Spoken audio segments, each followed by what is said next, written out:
everyone, my name is Samantha and welcome to my YouTube channel, Sewing in Switzerland. So we're down to one, no, scrap that, 0 pugs.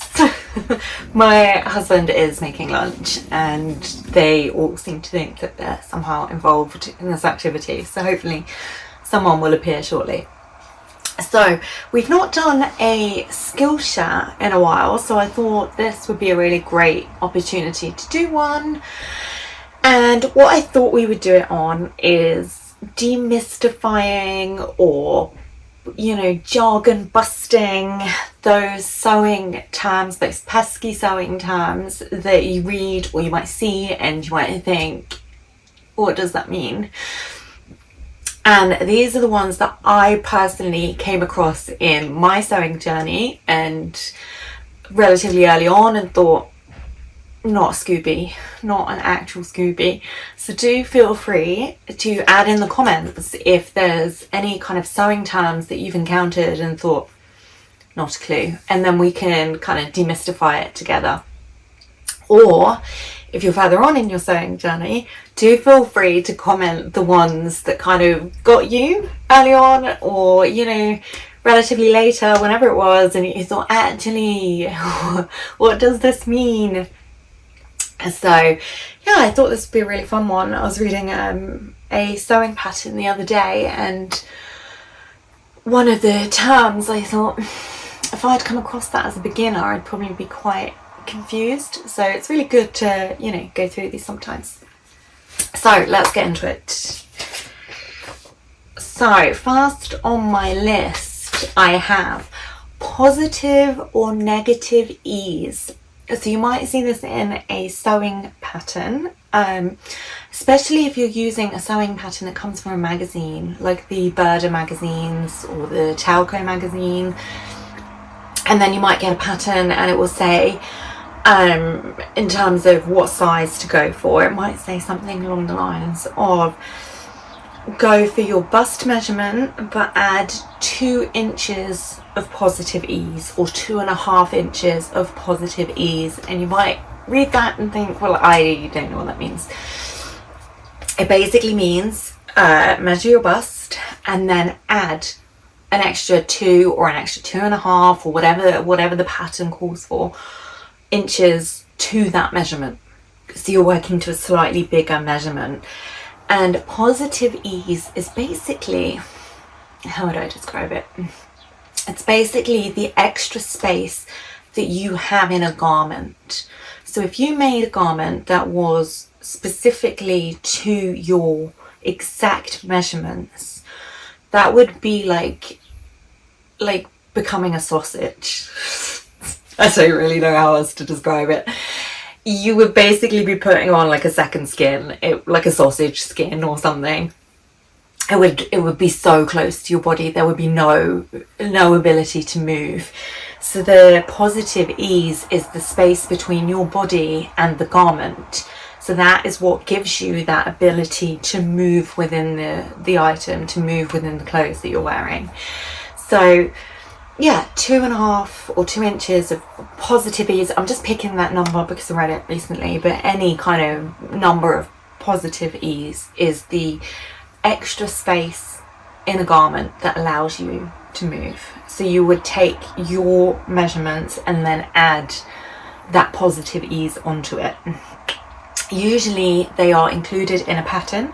So if you just look at any pattern and it's got there's 2 grids, it will say your measurements and then the finished garment measurements. And if you're working with wovens, this is particularly for wovens, the finished garment measurements will be bigger than your body garment measurements.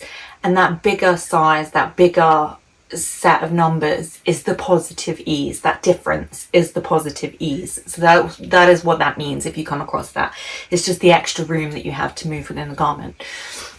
And negative ease is the opposite of that. So you usually only see that in knit fabrics. So most notably, off the top of my head, if you take something like a bodycon dress, that will have a negative ease. It will have a stretch to it. So the garment is actually smaller than your body measurements, and that's why it's done with a knit. So did you hear my voice break then? Gosh. So the negative ease would be like say you've got like a ribbed t-shirt or something really close fitting to the body, and that would be slightly smaller in measurements than what your body is. And then when you put that over, it stretches over your body, it fits to your body. So that negative ease works in the exact same way. It's the minus number between your measurements and the garment measurements. So the garment on negative ease will be smaller than your body measurements, and then it sculpts and fits to your body. So like a knit basically, or a bodycon or something with a stretch that fits over your body. And that's all there is to it. So if you encounter that, especially in magazine patterns, you will come across that term quite a lot. And it will say something like, make XYZ and add 2 or 2.5 inches to that measurement. I'm just plucking that particular number. It might be bigger, it might be smaller, or take away if it's a knit. And then, you know, make that pattern piece, or cut out the pattern piece that corresponds to that size plus that number. So hopefully that kind of demystifies positive and negative ease. It's one of those things, it sounds like a a chemistry term or something sciencey, and when I first encountered it I was like, no, this is too mathematical for me. So particularly if you're like anxious around numbers or around measurements, and that's all kind of new to you, that's all it means. There's no big scary equation required or anything like that. It's, you know, relatively simple. So number 2 on my list is, gosh, I can't see anything. Number 2 is number 2 is one that plagued me for years.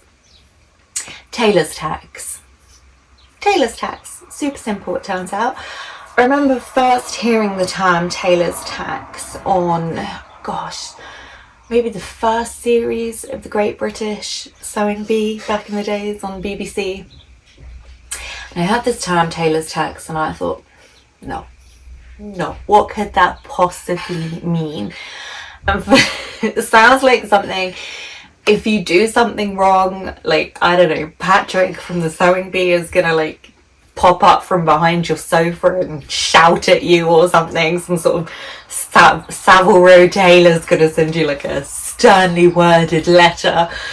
It's nothing to do with that at all, and there's no tailors will come after you for this one. And I remember thinking for a really long time, tailors tacks, clearly you've got to be industry trained, or you've had to go to fashion school or sewing school or some sort of educational place, institution, to learn something like tailors tacks. Clearly it's a very difficult activity. It's not.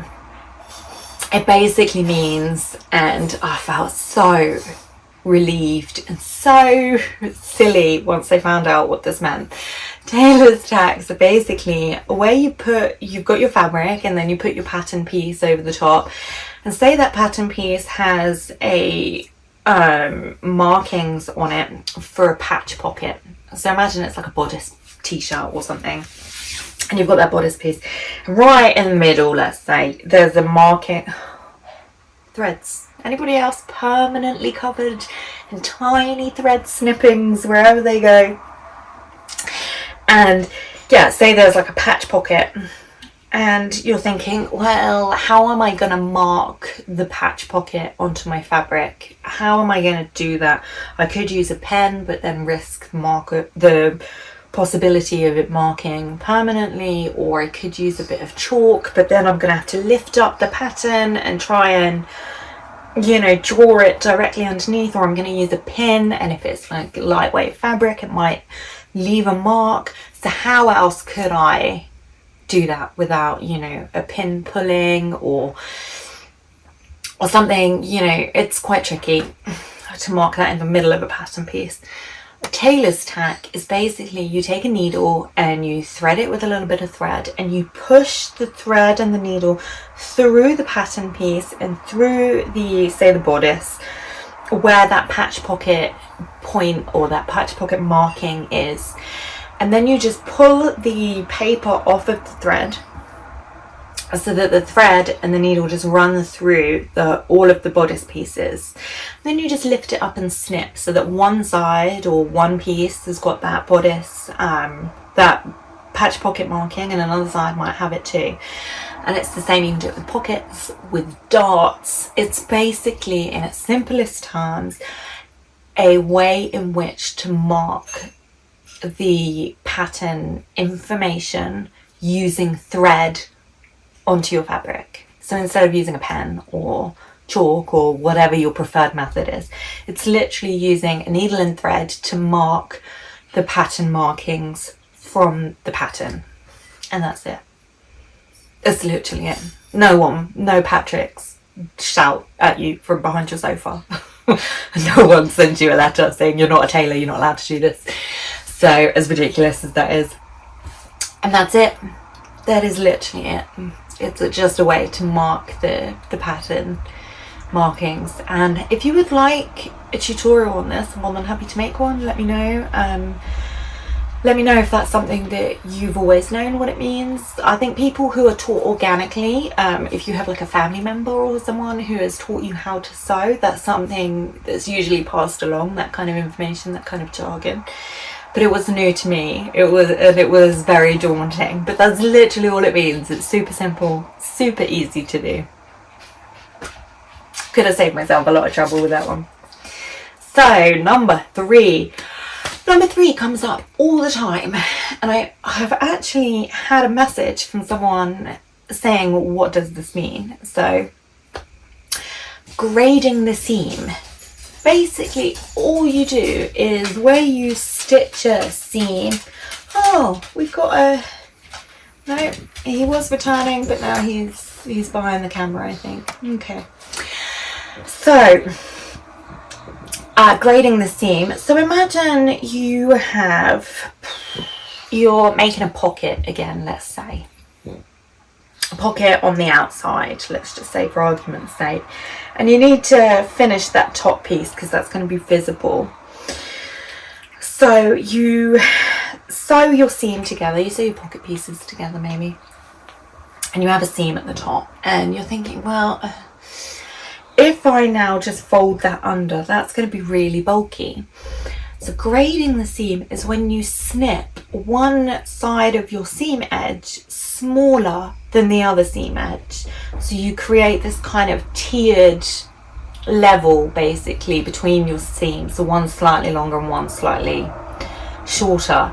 Rather than cutting both at the same length, and then what you end up with is like a bulky seam edge, and that will just kind of stay a bit bulky, and it can be a little bit difficult to press, or especially if you're then top stitching that and you have to fold it under, it can be a bit difficult. So grading the seam is basically just cutting one half of your seam and not the other side of the seam down. So hopefully that makes sense. It's pretty simple. Again, if these are things that you would like to be shown, I can easily knock up a tutorial. You just have to let me know.